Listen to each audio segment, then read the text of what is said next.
Hey, how's it going? I'm Ryan McCullough. I'm just going to let you know what I put in my fly vest and just go over some basic things that you need to have on the water. So first of all, just organize things in pouches of what I need to access more readily. So in the first pocket here, you'll see I put my most used fly box. These are the patterns that I want to use the day that I'm fishing. So right now, we throw in a lot of pink Alberts and moving into the October caddis. So I've run through most of my blue wing olives and other things, so now they're just sitting down here, and in here I usually put my different spools of tippet that I'll use throughout the day, my 5, 6, and 7.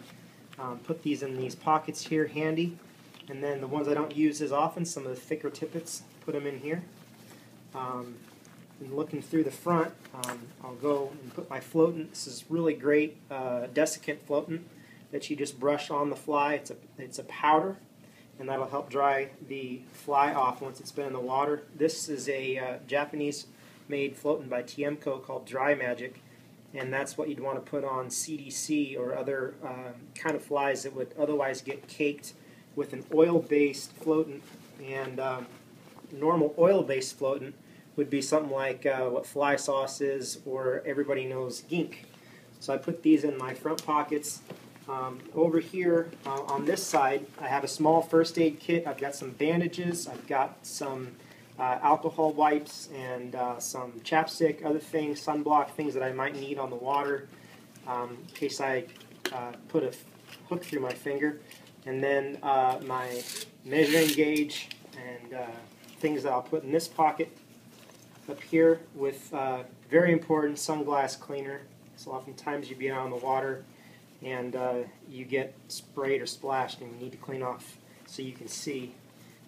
This sunglass pocket that's supplied by the vest, I usually end up putting my cell phone in there because I figure if I take a swim, it's going to be the most secure place for that thing to be, so it's readily accessible for me to be able to take pictures on the water. And then over here on the drawing patch on this side, I have a tying tool that I have attached to a lanyard here that'll help you if you can't thread some of those smaller hooks with your fine tippet. You're trying to thread like a 24 trico with 7X, it really helps out. And then another easy to reach float in here. This caddy will carry the kind of floatant that I'm using at the time, so that if I'm really keyed in on something, I don't have to reach inside and open up my pockets again.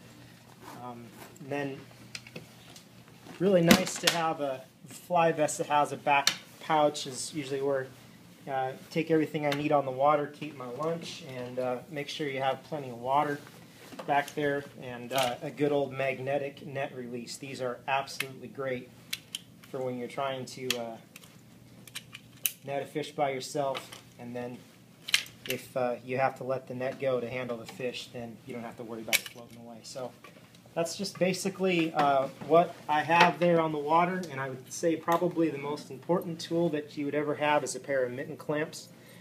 We found these from Dr. Slick that have a pair of scissors that are integrated in there with an eye cleaner. Best $16 I ever spent. So anyway, thanks a lot.